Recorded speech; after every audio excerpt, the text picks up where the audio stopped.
L'Ancien Testament.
Isaac et Ismaël.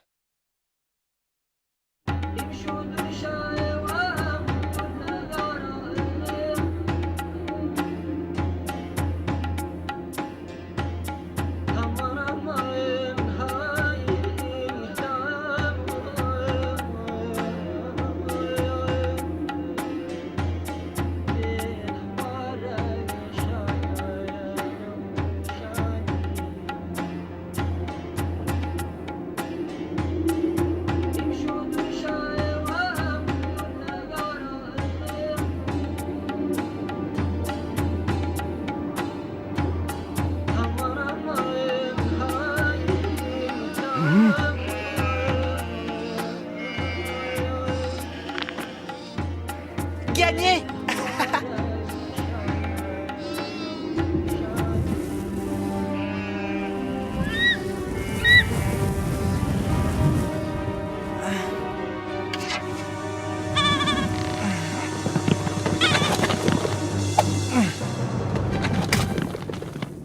Félicitations Ismaël, en plein dans le mille!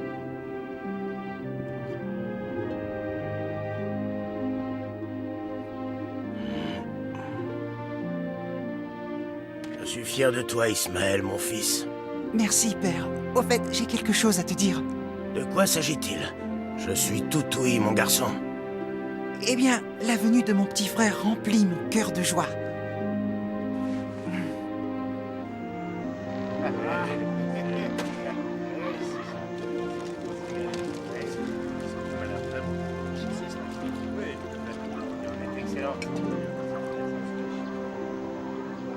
Apporte-moi des fruits aussi.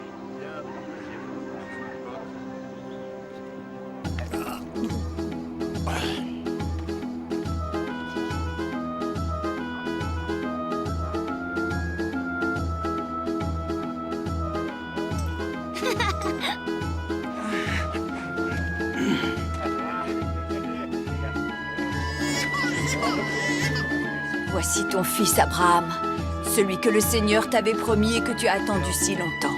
À partir d'aujourd'hui, selon la volonté du Tout-Puissant, tu ne t'appelleras plus Sarai, mais Sarah. Quant à toi, mon fils, tu répondras au nom de Isaac, et tu rendras grâce au Seigneur qui a bien voulu te donner le jour. Afin de lui apporter satisfaction et conformément au terme de l'alliance qu'il a établie avec moi et à travers moi avec ma descendance, tu seras circoncis dans 8 jours. Ainsi rendrons-nous grâce au Seigneur Tout-Puissant, afin qu'il nous envoie sa bénédiction. Amen.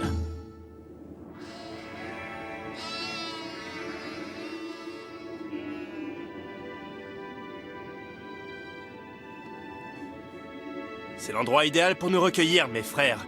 Nous y serons très bien.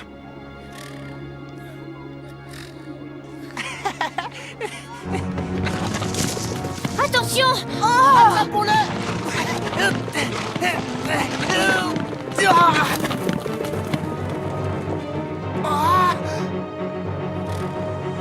Ne fais pas un pas de plus, le bouc. Si tu t'approches de mon petit frère, tu vas tâter du fouet.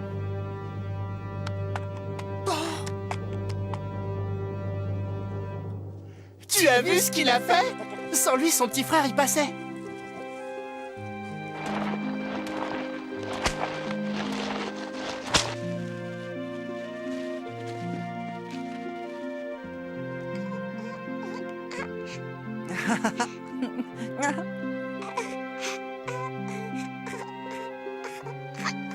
Ismaël, ôte tes grosses pattes de mon enfant, espèce de rustre. Qu'est-ce qui vous prend de me parler sur ce ton? Isaac est mon petit frère.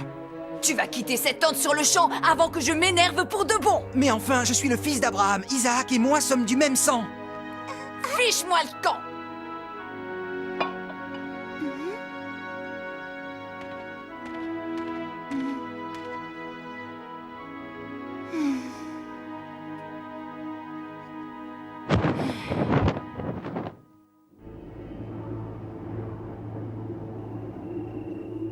Alors c'est ça, tu veux que je bannisse Ismaël et Agar. Tu veux que je les abandonne en plein désert où ils risquent 1000 morts. Tu devrais avoir honte. Quel tort t'ont-ils causé pour que tu veuilles leur infliger pareil châtiment? Ismaël sera bientôt un homme, et il s'est mis en tête de devenir un guerrier et de diriger une horde de braves. Où crois-tu qu'il trouvera l'argent pour financer ses projets? C'est à toi qu'il va le réclamer, et il te faudra lui donner des esclaves et du bétail. As-tu pensé à Isaac? Que lui restera-t-il? Isaac est notre fils par la volonté du Tout-Puissant, c'est lui ton héritier légitime. Ce que tu dis n'a pas de sens, Sarah. Je ne bannirai pas Ismaël, c'est mon fils au même titre qu'Isaac. En outre, il est vertueux et doté des plus nobles qualités. Certes, mais il est de basse lignée. Sa mère n'est qu'une misérable servante. Et je te rappelle que c'est moi ta femme. C'est moi qui ai enfanté le fils que le Seigneur t'avait promis. Regarde-le, Abraham, regarde-le bien. Je lui ai donné le jour malgré mon âge déjà avancé, car c'est le Créateur qui a voulu qu'Isaac soit ta descendance. L'aurais-tu oublié?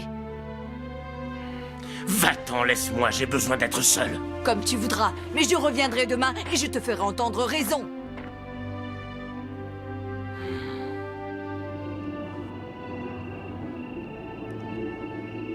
Tu peux te confier à moi, Abraham. Je t'écoute. Seigneur, vous avez rendu Sarah féconde afin qu'elle me donne Isaac. Mais avant lui, vous m'aviez fait don d'un enfant. Ismaël est mon fils et je l'aime comme tel. Je ne peux me résoudre à le renier. Que dois-je faire, Seigneur? Je comprends ta détresse, Abraham. Mais n'aie crainte, Ismaël est ta descendance et je veille à sa destinée. Pardonnez-moi, Seigneur Tout-Puissant, si j'ai douté de vous. Écoute, Abraham, mon fidèle serviteur. Isaac sera ton héritier de droit et c'est avec lui que j'établirai mon alliance. Sa descendance sera nombreuse. Elle engendrera des rois qui fonderont de grandes nations. Et c'est par eux que se perpétuera l'alliance que j'ai conclue avec toi. Il en soit ainsi, Seigneur. Je n'ai pas terminé, Abraham. Tu vas devoir écouter ta femme Sarah et bannir Ismaël et sa mère de ta demeure. Mais n'aie pas d'inquiétude. Du fils que t'a donné Agar naîtra également une glorieuse nation. Puisque telle est ta volonté, Seigneur Tout-Puissant, je m'y plierai sans discuter. Tu es ma lumière, que ton nom soit béni.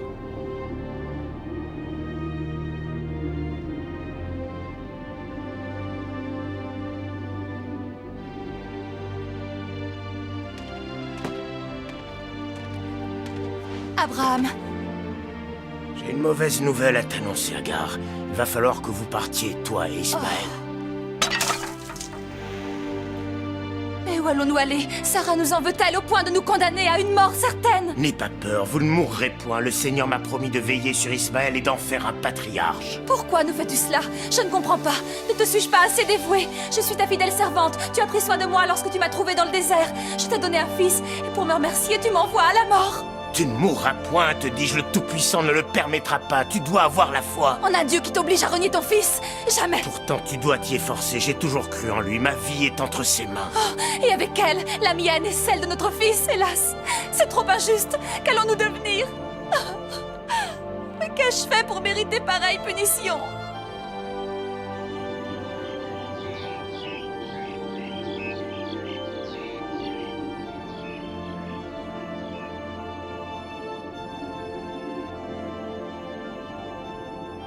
Avez-vous un endroit où aller? Nous retournons en Égypte, au pays de mes ancêtres. Attendez. Cette chèvre vous fournira du lait pendant votre voyage jusqu'à ce que vous la mangiez. Merci, père. Vous pouvez revenir si vous avez la moindre difficulté.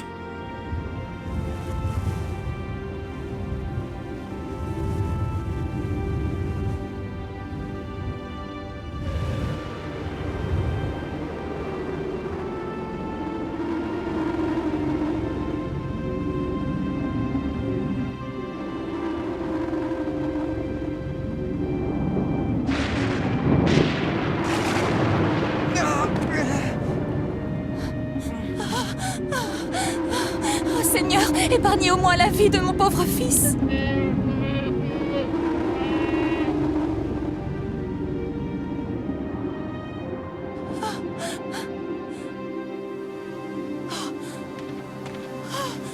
Ismaël! Oh, je vous en prie, Seigneur, ne le laissez pas mourir. Agar, m'entends-tu, Agar? Oui, Seigneur, je vous entends. Qu'y a-t-il? Sèche tes larmes, Agar. Ton fils ne va pas mourir. Relève-le et poursuivez votre chemin. Je ferai de lui le fondateur d'une longue lignée. Je ferai tout ce que vous voulez, Seigneur. Ah.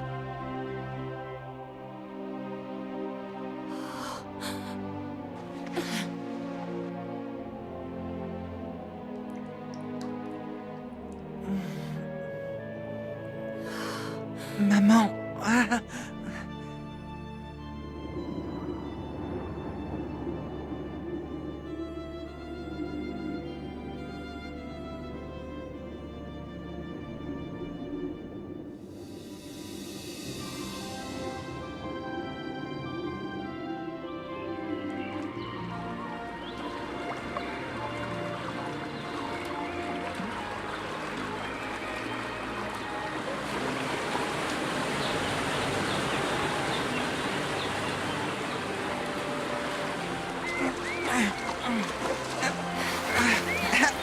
Ismaël, mon fils. Le Tout-Puissant a tenu sa promesse. Oui, mère. Je veillerai sur Ismaël. Il aura grande descendance et donnera naissance à une glorieuse nation. Ainsi s'accomplit la volonté de Dieu. Ismaël, désormais un homme grand et fort, devint archer. Il s'installa et prospéra dans le désert de Paran. Sa mère Agar rentra en Égypte, d'où elle lui rapporta une femme. Abraham et sa descendance étaient loin à présent.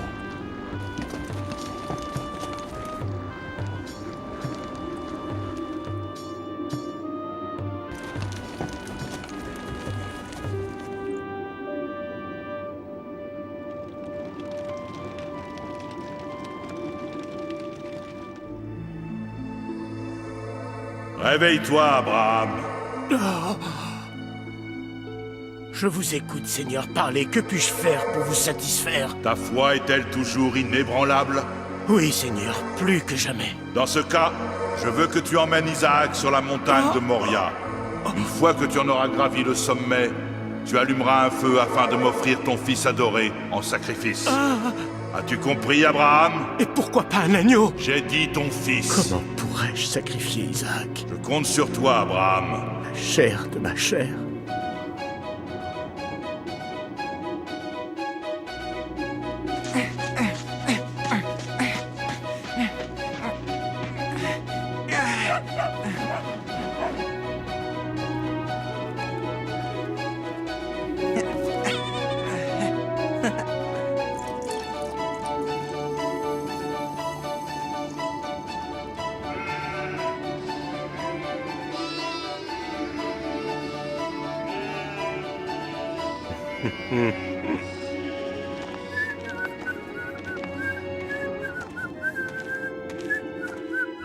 Pourquoi veut-il que je lui sacrifie Isaac?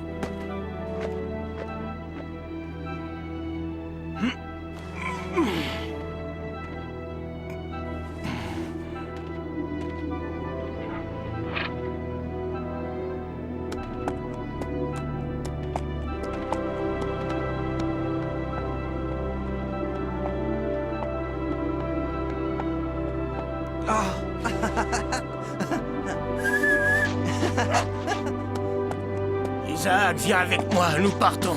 Ah oui? Et où allons-nous, père? Est-ce que je peux savoir? Je te conduis à la montagne de Moria. C'est loin? Qu'est-ce qu'on va faire là-bas? Nous allons accomplir la volonté du Seigneur Tout-Puissant. C'est parti!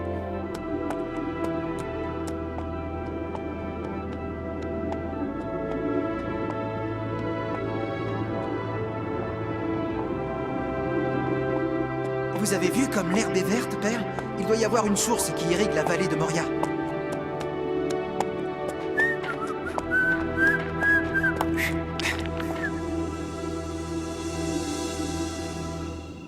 Nous allons passer la nuit ici et demain, au lever du jour, nous gravirons la montagne.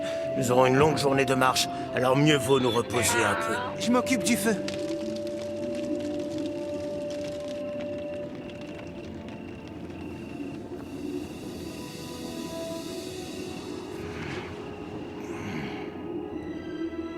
Seigneur, je vous en conjure, renoncez à cet odieux sacrifice. Seigneur, m'entendez-vous?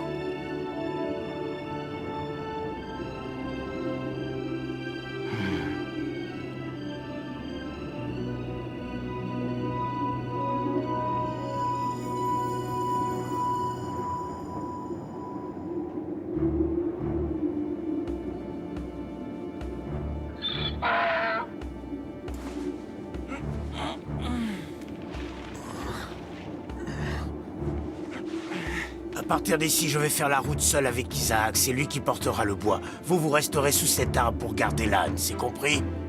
Oui, maître, ne vous inquiétez pas. Nous attendrons ici jusqu'à votre retour. Ça va, c'est supportable.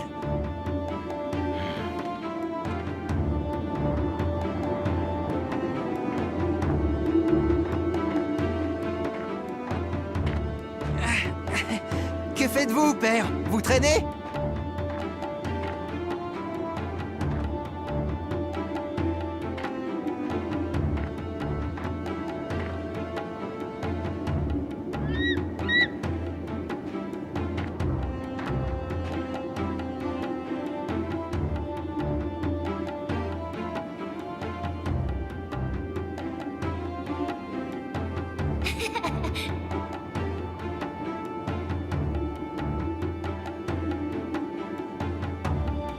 Mon fils, tu répondras au nom de Isaac et tu célébreras le Seigneur qui a bien voulu te donner le jour. Ainsi rendrons-nous grâce au Tout-Puissant.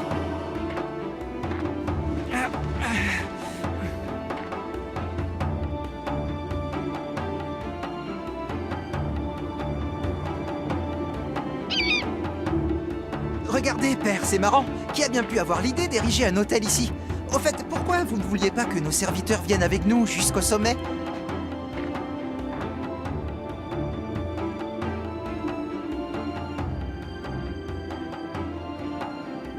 Parce qu'en dehors du Seigneur, il ne doit y avoir aucun témoin de ce qui va se passer. Ah, d'accord. Mais pourquoi? Qu'est-ce qu'on va faire exactement? Dépose le bois que tu as apporté sur l'autel et cesse de poser des questions. Père, comment allons-nous procéder au sacrifice? Nous avons oublié l'agneau. Mon fils, Dieu se pourvoira lui-même de l'agneau pour l'Holocauste. Oui, mais... Car il est tout-puissant. Vous avez raison, père. Tiens, allume le feu.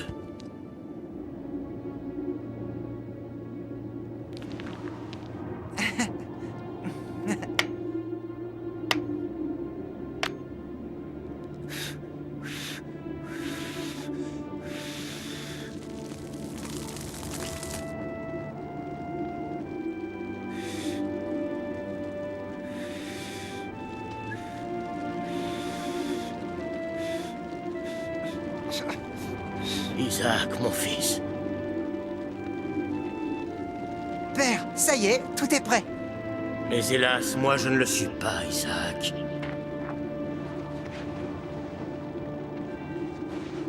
Que faites-vous, père? J'ai peur que ce ne soit toi qui fasses office d'agneau. Comment ça? Vous voulez dire que c'est moi qui vais être sacrifié en lieu et place de la bête? Eh bien, si telle est la volonté du Seigneur, je suppose que je n'ai pas d'autre choix que de m'y soumettre.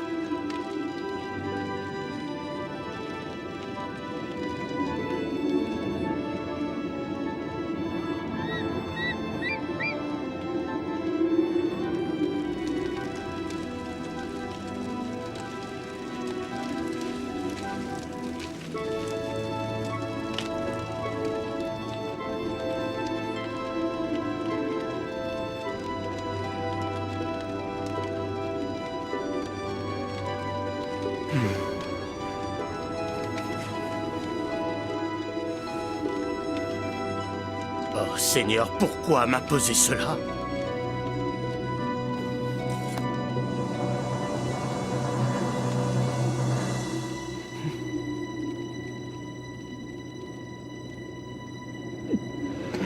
Bien, Abraham. J'ai suffisamment éprouvé ta foi.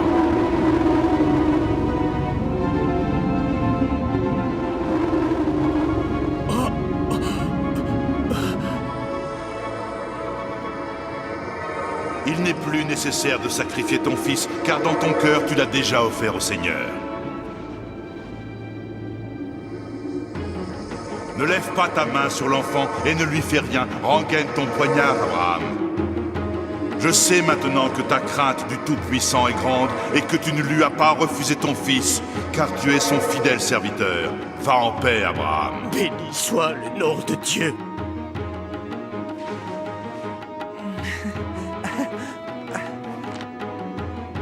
Père! Viens, Isaac, nous rentrons à la maison. Oh, Père, je suis si content!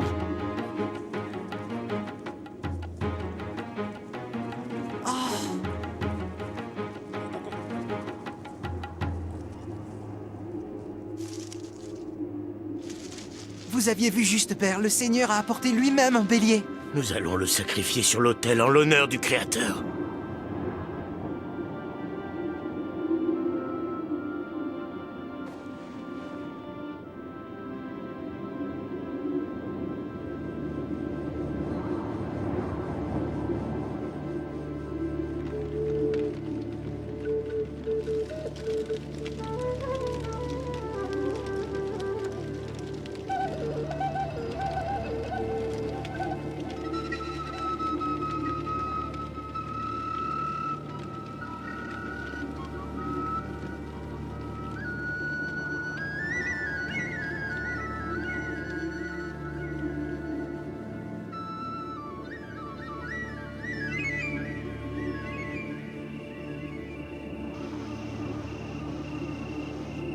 Abraham, m'entends-tu? Oui, je vous entends, Seigneur. Que peut faire votre humble serviteur pour vous satisfaire? Tu seras un homme béni parmi les hommes, Abraham. Que le nom du Tout-Puissant soit béni à jamais. À partir de ce jour, tu ne connaîtras plus la déconvenue. Tu vaincras tous tes ennemis. Je bénirai ta descendance, et elle sera aussi nombreuse que les étoiles du firmament. Et c'est ainsi que les années s'écoulèrent, voyant la lignée d'Abraham s'accroître et prospérer. Cependant, la mort de sa tendre épouse Sarah plongea le patriarche dans une inconsolable mélancolie. Il utilisa comme caveau la grotte de Macpéla, qu'il avait achetée pour 400 cycles d'argent à Éphron le Hittite. Puis ce fut à son tour d'être rappelé auprès du Seigneur. Abraham mourut à l'âge vénérable de 175 ans. Ses deux fils, Ismaël et Isaac, placèrent sa dépouille mortelle auprès de celle de sa femme dans la grotte de Macpéla, non loin de Mamré.